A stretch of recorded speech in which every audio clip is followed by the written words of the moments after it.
नमस्कार, मैं हूं दिबांजलि मोइत्रा।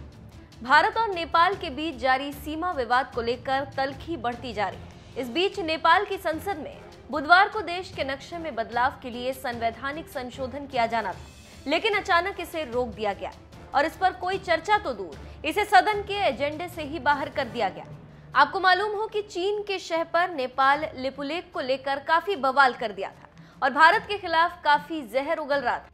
इसी गर्मा गर्मी में नेपाल ने नया नक्शा जारी कर दिया और उसे संसद से संवैधानिक दर्जा दिया जाना बाकी था, लेकिन अचानक नेपाल सरकार ने इस बिल को ठंडे बस्ते में डाल दिया।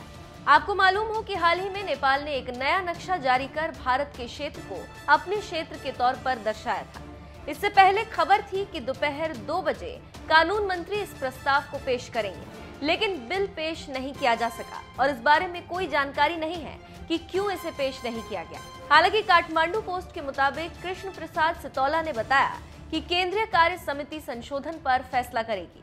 फिलहाल के लिए इसे रोक दिया गया है। संशोधन को पारित कराने के लिए 2/3 बहुमत की जरूरत होती है, लेकिन लगता है कि नेपाल सरकार के पास बहुमत ही नहीं।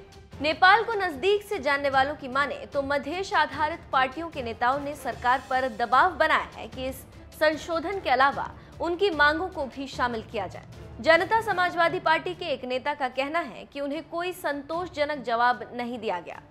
पीएम ओली इसे देश के लोगों की भावनाओं से जुड़ा मुद्दा बताते रहे।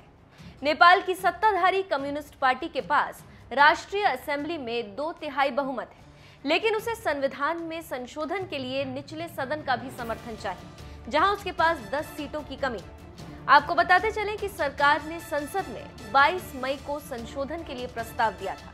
कालापानी, लिपुलेख और लिम्पियाधुरा को अपनी क्षेत्रों के तौर पर दिखाते हुए 18 मई को एक नक्शा जारी किया गया और उसी नक्शे को कानून मान्यता संसद से दिलवाना था, लेकिन ये हो न सका। अब देखना होगा कि इस राजनीतिक घटनाक्रम के क्या कारण हो सकते हैं, ये तो अभी पता नहीं, लेकिन बहुत जल्द इसका पर्दाफाश होने वाला है कि आखिर भारत को इतनी गर्मी दिखाने वाला नेपाल आखिर इतनी जल्दी ठंडा कैसे पड़ गया।